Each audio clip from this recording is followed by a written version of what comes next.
2-2, São Paulo e Bragantino. Um São Paulo que vem de derrota para o Flamengo. Hoje o Crespo fez algumas mexidas também. Eu queria te ouvir se o São Paulo melhorou, piorou ou continua na mesma. Tudo bem? Primeira coisa, boa noite a você, Jean, Mari. Boa noite, senhor Mário Marra. Senhor Mário Marra. Aos fãs e às fãs do esporte. O São Paulo se melhorou, piorou em relação ao jogo contra o Flamengo. Isso. Não, se piorasse, tomaria uma goleada. E jogou melhor que o Bragantino. Foi. Né, algumas correções do Crespo, deixando o Alisson fora, mas acho que deve ser uma questão de condição física. A mudança na zaga, apesar da zaga... Eu ouvi que foi uma questão técnica que me surpreendeu. E vamos ver na coletiva depois. Né? Tá, eu espero... Pra mim é surpresa. Eu não desejo mal de ninguém, mas eu espero que tenha sido uma questão física de poupar o jogador, porque se for uma questão técnica, o São Paulo tem problemas com o técnico. Perfeito. Nesse caso, a saída do Sabino para a entrada do Ferrarese, o Alan Franco volta a jogar do lado esquerdo da zaga, o São Paulo de novo com o trio. A entrada do Luciano, para mim é o melhor jogador do São Paulo na partida, faz uma enorme diferença, apesar das críticas de alguns. O André hoje fez 2 gols, podia ter feito mais. O São Paulo criou mais que o Bragantino, o São Paulo fez um bom jogo, apesar das mudanças da zaga e de um crescimento. Os gols têm a ver com isso, principalmente o primeiro gol, uma bola de cruzamento no meio do arboleda do Ferrarese, e o jogador tem que estar marcado do Bragantino ali. Então, se você pensar no que o São Paulo não apresentou, a péssima estreia do Crespo contra o Flamengo, o que o São Paulo fez hoje, há uma evolução. O problema é que o São Paulo fez um jogo que, pelo número de chances criadas, deveria ter vencido. E o São Paulo é o time mais bem colocado, o time que tem a pior colocação entre os que não estão na zona do rebaixamento. E empata e continua empatando muito, né? E um dos que está na zona do rebaixamento é o Juventude, que se empatar seus 2 jogos que tem a menos com o São Paulo, empata com o São Paulo em pontos e ganha o número de vitórias. Se ganhar os 2 jogos, manda o São Paulo para a zona do rebaixamento. E o próximo jogo do São Paulo é contra o Corinthians. Ou seja, ou o São Paulo se redime vencendo no Morumbi, ou entra em crise mais ainda. Crise com 3 jogos só do Crespo, é isso? Já vai sobrar pra ele assim? Rapidinho, Omar? Ele veio na crise. Eu acho que aí tem um pacote, né? Assim, não é... Mas já vai na conta do treino, mas assim, 3 jogos não, já, é isso? Acho, pra falar o Birner acabou de falar que o São Paulo já foi melhor hoje, já tem uma evolução. É que a gente tem um olhar no treinador, William, mas nenhum treinador anterior merecia o olhar. Assim, sim. Enviesado para pagar todas as contas. Tem mais coisa acontecendo. Primeiramente, boa noite, prazer estar com vocês e com o Fã de Esportes. Para mim, um ponto que tem que ser destacado, o São Paulo tenta se achar. E tentar se achar no Campeonato Brasileiro, já na descida, é bastante complicado. E vários times pagam rodadas nisso. E o São Paulo hoje tinha tudo para perder o jogo, antes do jogo começar. O Red Bull Bragantino tem confiança alta. Era o favorito, o Bragantino. Vinha de vitória. É um time que tem tem uma evolução no trabalho já há algum tempo, né? Já tinha terminado na liderança. Em algum momento na partida ele estava na liderança. No entanto, aí tem um ponto para mim que supera os desajustes que os caras do São Paulo lutaram muito. Os 2 gols que sofreu foram gols evitáveis. Mas, não deu azar, inclusive. Mas você não pode falar que o São Paulo assistiu. O São Paulo lutou muito. Se tinha uma bola para dividir, o São Paulo dividia e normalmente ganhava. Então, acho que um time que está aplicado. Se daí para frente vai começar a vencer, se o Crespo vai pegar um caminho completamente diferente do que pegava o Zubeldia, ainda não dá para falar. Mas esse time parece estar acordado para essa situação que o Vitor falou, da proximidade da zona de rebaixamento. Tá ali as portas da zona do rebaixamento.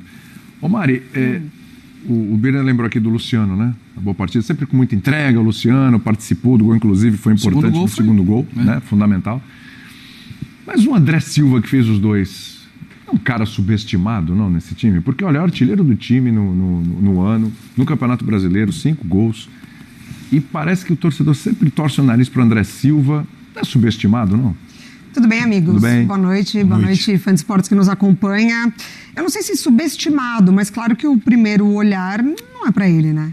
Assim, já não era com a presença do Calleri, mesmo em baixa, mesmo passando por uma fase de não marcar, você já tem esse rótulo de ser o substituto do Caleri, que tem tanta história no clube, e dentro de um contexto que os olhos estão voltados para Lucas e para Oscar. Então, assim, eu não sei se subestimado, mas claro que a expectativa da resolução, da solução, não está em cima dele, né, por parte dos torcedores. Passa por outros nomes, até pelo próprio Alisson, também para mim foi uma surpresa, mas ainda boto na conta, talvez, ali dos experimentos, né? De você tentar, no olhar do novo treinador, identificar ali um setor de campo que é muito importante para as partidas. Marcos Antônio, no primeiro tempo, foi muito bem. O Bobadilla, ele é um jogador influente na equipe de São Paulo dentro da competição, mas para mim o Alisson, ele é titular desse meio de campo, e aí você monta ali, né, em volta dele. Mas, enfim, o André Silva solucionou hoje, né, a partida para o São Paulo. Claro que o início é muito promissor do time como um todo, porque é muita intensidade, é marcação no campo do adversário, é muito o contrário do que foi contra o Flamengo, quando se, né, jogou bem acuadinho ali, permitiu o crescimento do adversário, independentemente de quem fosse o adversário. Hoje, poderia ter permitido também um outro Red Bull Bragantino. O Red Bull, um dos melhores mandantes dentro de casa.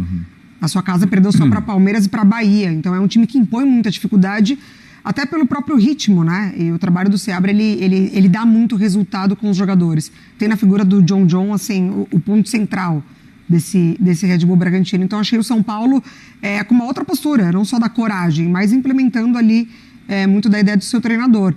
E o Luciano, acho que representa muito do que foi o jogo, né? Ele resolve ali uma bola talvez perdida, uma bicicleta que sai errado, que imagino que a intenção era para o gol, mas o André sempre muito bem posicionado ali, marcando 2-2. Então, acho que foi buscar um resultado importante para o São Paulo, porque para um valia a liderança, para o outro não entrar na zona de rebaixamento. Acho que o São Paulo cumpriu o objetivo. Nessa São Paulina, onde a gente vai chegar? Onde o São Paulo vai chegar? Cara, não tem treinador que resista, não tem treinador que aguente a esse tipo de time, cara. Cara, a Mari falou aí, o André Silva sempre muito bem. Cara, ele fez o primeiro gol lá, o gol normal, o gol de cabeça ali qualquer um faz. Aí, cara, o gol que ele perde, mano, arrebenta qualquer time, cara. Arrebenta qualquer time, não tem como. O time, se vocês repararem bem no jogo, o São Paulo perdeu aquele gol ali, o Bragantino simplesmente acordou no jogo. No lance seguinte, fez o gol do empate e depois, ali em 5 minutos de acréscimo no primeiro tempo, ele empilhou chances. Empilhou gol perdido ali que era pro São Paulo ter virado o primeiro tempo já perdendo. Por quê? Porque não mata o jogo. É aquilo que eu falo para vocês o tempo todo, há muito tempo aqui no canal. O pior adversário do São Paulo é sempre ele mesmo. Ele se põe nessa situação, o jogo tranquilo, 1-0, criando. Faz 2-0, vira o intervalo 2-0, coisa linda. Coisa linda. Não mata o jogo, não faz o gol. Cara, o gol que o André Silva perdeu é completamente bizarro, mano. É completamente bizarro. A bola, ele fura a bola na pequena área com o gol vazio. O goleiro tava marcando a bola. E aí não faz o gol, e aí vira o jogo. O São Paulo empatou o jogo. E dava pra ver nitidamente que era um jogo completamente ganhável. Um jogo muito fácil de ganhar. Aí o André que fez um gol na cagada colossal, um gol horroroso, digno do futebol do André, que é horroroso. Horroroso.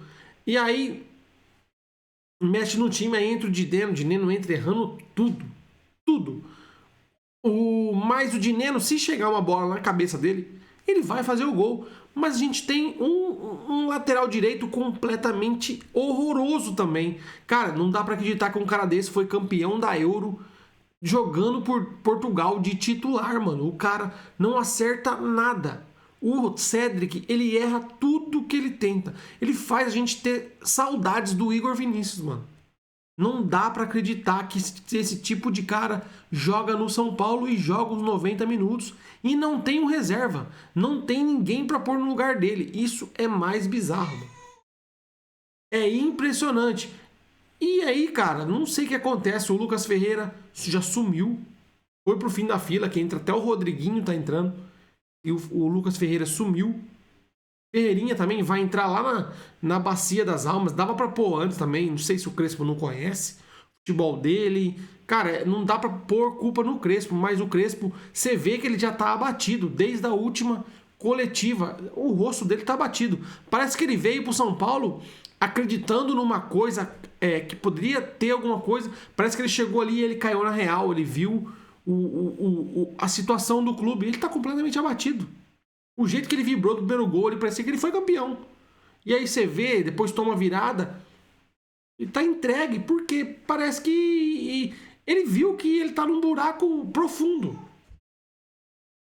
E se continuar desse jeito, sábado tem um jogo contra o Corinthians, um clássico, um resultado ruim, mano, já não dá pra saber o que vai acontecer. A torcida vai invadir, vai abandonar, esse é o problema. Se a torcida abandonar, aí, irmão, simplesmente ferrou. Simplesmente ferrou. Se o São Paulo tem um resultado adverso aí no fim de semana e a torcida abandona, aí, mano, aí eu não sei o que pode acontecer com esse time aí. Ou eu sei, né? Ou a gente sabe. Mas é bizarro, mano. Um jogo completamente ganhável. Um jogo pra quebrar o tabu que nunca ganhou do Red Bull Bragantino fora de casa. Depois que mudou o nome, São Paulo nunca ganhou fora de casa. Um jogo completamente ganhável, tranquilo. Não ganha. Empata, só empata. E aí, os times lá de baixo, o Santos ganhou, já passou. O Vitória empatou fora, um jogo, resultado importante. E o São Paulo fica aí patinando. Vamos ver até quando que vai. Cara, é triste, mano. É desanimador assistir o São Paulo. Você assiste, você vê as coisas que acontecem, desanima, assim, profundamente, mano. De verdade, mano. De verdade. Deixe sua opinião aí, deixa o like também, se inscreve no canal. Ative o sininho e fiquem todos com Deus. Até a próxima. Valeu, fui.